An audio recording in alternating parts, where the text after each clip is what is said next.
औज़ुबिल्लाहिमिनश्शैतानिर्रजीम बिस्मिल्लाहिर्रहमानिर्रहीम। My YouTube family, अस्सलाम वालेकुम। उम्मीद है कि आप सब अल्लाह ताला के फजल करम से ठीक होंगे। अल्लाह ताला आपको हमेशा हंसता मस्ता और शादो आबाद रखे, आमीन। इसी दुआ के साथ हम शुरू करते हैं अपनी आज की वीडियो। तो व्यूअर्स, आज मैं बनाने जा रही हूँ बीफ यखनी पुलाव। तो बीफ यखनी पुलाव के लिए मैंने ले लिया है 1 किलो गोश्त ले लिया है। इसको धो के मैंने फ्रीज़ किया हुआ था, काट के धो के फ्रीज़ किया हुआ था। इसके अलावा इसमें ये पोटली पुलाव है, तो इसमें मैं पोटली बनाने के लिए मैंने ये नमक, ये लौंग लिए हैं, ये 8 से 10 अदद हैं। ये है धनिया पाउडर, धनिया क्रश है, ये हाफ़ टी स्पून है।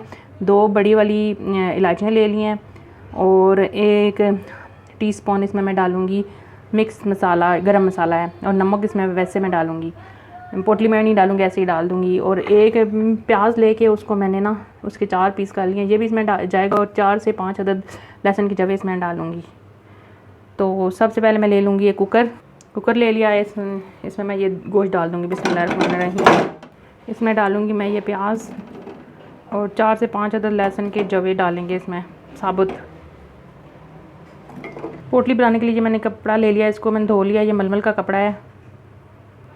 इसमें मैं डाल दूँगी ये धनिया, गरम मसाला है, 2 अदद बड़ी इलायचियाँ हैं और इसके अलावा ये मेरे पास है लौंग, ये मैं इसमें डाल दूँगी।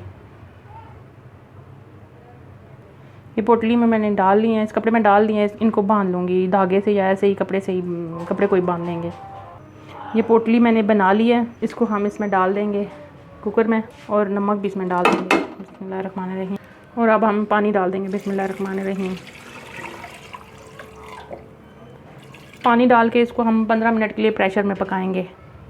चूल्हा मैंने ऑन कर दिया है। अब मैं कुकर को करती हूँ बंद और इसको 15 मिनट के लिए हम 15 मिनट तब कौन करेंगे जब हमारी वेट जो है चलना शुरू होगी। कुकर को हम करते हैं बंद। लेकिन व्यूअर्स, मेरी आपसे इसके साथ साथ रिक्वेस्ट है कि हमारे चैनल पे आए, हमारे चैनल का विज़िट करें, हमारे चैनल को सब्सक्राइब करें, हमारी वीडियो को लाइक करें, इसको ज़्यादा से ज़्यादा शेयर करें। हमें आपकी सपोर्ट की अशद ज़रूरत है। आप हमारी वीडियो को ज़्यादा से ज़्यादा देखा करें, हमारी इससे हौसला अफजाई होती है।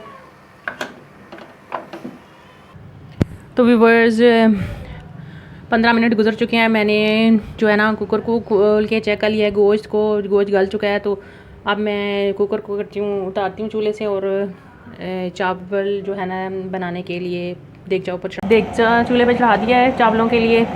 इसमें मैं डालूँगी ऑयल डाल दिया और प्याज डालूँगी। बिस्मिल्लाहिर्रहमानिर्रहीम।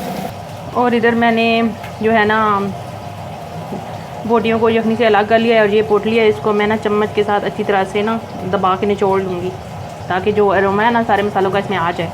प्याज को हम लाइट ब्राउन करेंगे, हमें बहुत डार्क कलर का ब्राउन नहीं चाहिए, इसलिए प्याज हमारे फ्राई हो रहे हैं ना। तो इसके साथ में ये 6 से 7 अदद लौंग है, 1 बड़ी इलायची और ज़ीरा सफ़ेद, ये इसमें डाल दूँगी।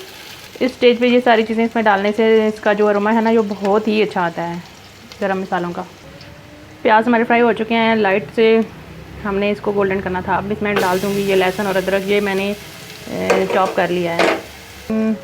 डालने के बाद इसको हमने तकरीबन 3 मिनट तक जो है ना फ्राई करना है। उसके बाद मैं इसमें बाकी चीज़ें डाल दूँगी।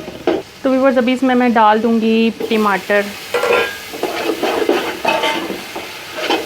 डाल के इनको 1 मिनट तक पकाएंगे। फिर मैं इसमें आलू और जो मैंने गोश्त बॉयल करके रखा हुआ है वो डाल दूँगी। अभी इसके टमाटरों के साथ ही मैं इसमें डाल दूँगी ये गोश्त जो फ्राई किया हुआ है, बॉयल किया हुआ है। साथ ही मैं इसमें डालूँगी आलू, क्रश मिर्च है ये 1 टेबल स्पून है, नमक और मसाला, गरम मसाला, ये डाल के इनको मिक्स करेंगे और इनको अच्छी तरह से भून लेंगे। जब मसाला अच्छी तरह से भून जाएगा तो फिर मैं इसमें ना डाल दूँगी अपनी यखनी। बस मैंने इसमें डाली थी सब्ज़ मिर्चें और अब मैं इसमें डालूँगी ये दही, ये तकरीबन आधी प्याली मैंने इसमें डाला है। दही से भी ना पुलाव का टेस्ट जो है ना वो बहुत अच्छा बनता है।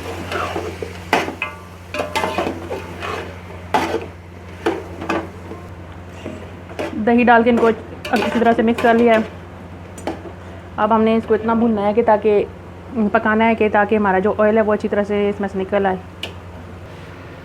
मसाला हमारा अच्छी तरह से बन चुका था। अब हम जो यखनी बनाई थी ना, ये इसमें डाल देंगे। 1.5 कप में चावल हैं और ये 3 कप यखनी है। इनको अच्छी तरह से मिक्स करेंगे और इस स्टेज पे हम चावलों का नमक भी चेक कर लेंगे। तो पानी को बॉयल आ चुका है, तो अब मैं इसमें चावल डाल दूँगी। बिस्मिल्लाहिर्रहमानिर्रहीम।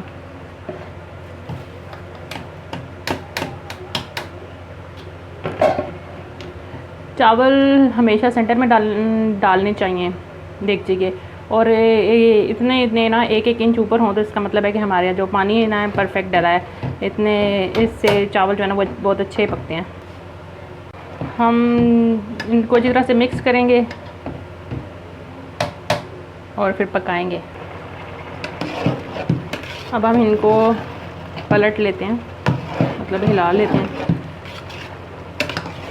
व्यूअर्स, मेरी आपसे रिक्वेस्ट है कि आप हमारी वीडियो को लाइक करें, हमारे चैनल को सब्सक्राइब करें।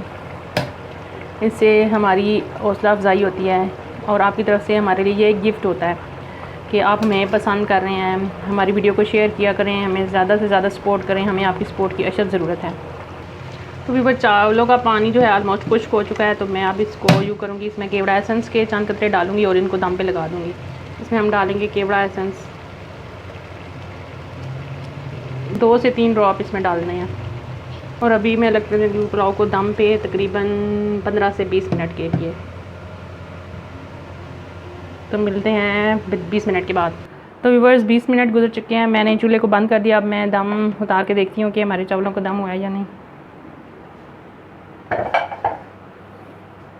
बिस्मिल्लाहिर्रहमानिर्रहीम। ये देखें नाज़रीन, हमारे जो चावलों का एक दाना है ना, ये खिला खिला रेडी हुआ है। तो व्यूअर्स, पुलाव जो है वो रेडी हो चुका है, मैंने डिश आउट कर लिया है। तो ये देखें, ये कितना जो है ना अच्छा लग रहा है देखने में। इसकी जो स्मेल है वो भी बहुत ही मज़े की आ रही है, इसकी खुशबू बहुत अच्छी आ रही है। और इसके साथ मैंने ये हरे धनिए, पुदीने और हरी मिर्च की चटनी भी बना लिया, और साथ में मैंने कचरी सैलड इसके साथ बना लिया। हम इस पुलाव को इस सैलड और चटनी के साथ इंजॉय करेंगे। तो व्यूअर्स, आपको अगर हमारी आज की ये वीडियो पसंद आए तो हमारी वीडियो को लाइक करें, शेयर करें, कमेंट्स करें। हमारे चैनल अलप्याल कुकिंग एंड टिप्स को सब्सक्राइब करना मत भूलेगा। इसके साथ मुझे दें इजाज़त। अल्लाह हाफिज़।